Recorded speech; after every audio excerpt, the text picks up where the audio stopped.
herri batean bazen Gepeto izena. Zuen arotz bat oso jatorra ta langile fina zena.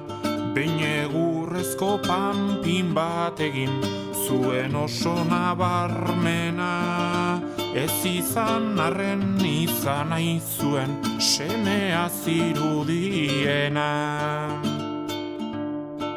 Pinotxo jarri zion izena ta pozik joan zen lotara. Asko baino lehen maitagarri bat inguratu zen bertara. Hiru igurtzi egin zizkion eta 5 segundutara. Salto eta brinko zebilen beste ume guztien gisara. Maitagarriak baldintzatxo bat ipini zion altzela. Gezur bat bera ez esateko edo sudurra bestela. Luzatzeaz gain eta ondo ez balitz portatuko bela. Ohartzerako asto belarri bi izango zituela.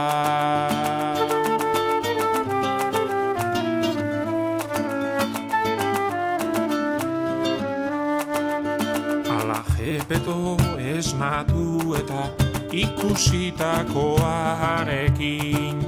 Aita semeak bezala pozik bizi ziren elkarrekin. Pinotxo ere eskolara joan oizen zenbait lagunekin. Jolastea bai, baina ikastea ez zitzaion deus atsegin. Pepito izena zuen kilker bat, zuen lagunik onena.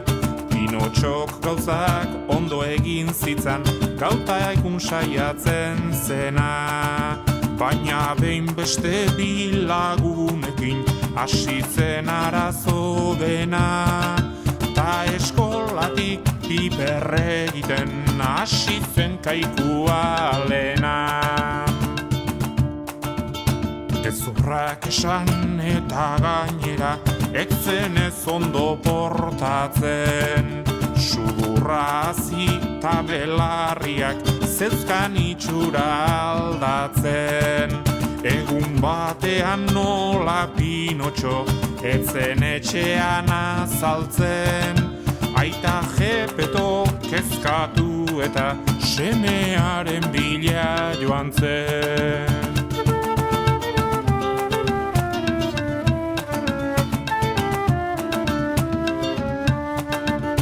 Itxasora joan zela usteta txalupa bat hartu zuen.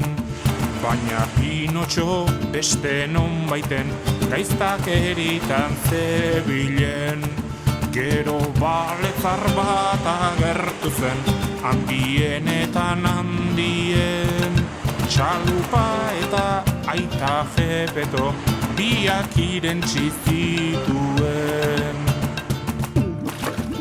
Kilkerra jakin zuen Gepeto kanpora joana zela. Eta Pinotxo bilatzearren txalupa hartu zuela. Ala Pepitok eta Pinotxok Gepetok egin bezala.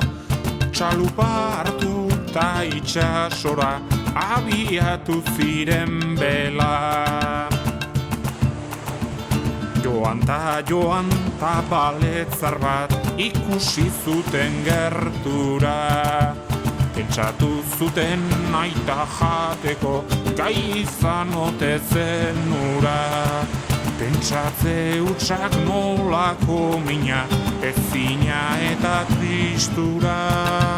Ohartzerako baleak brausta ta biak ere barrura.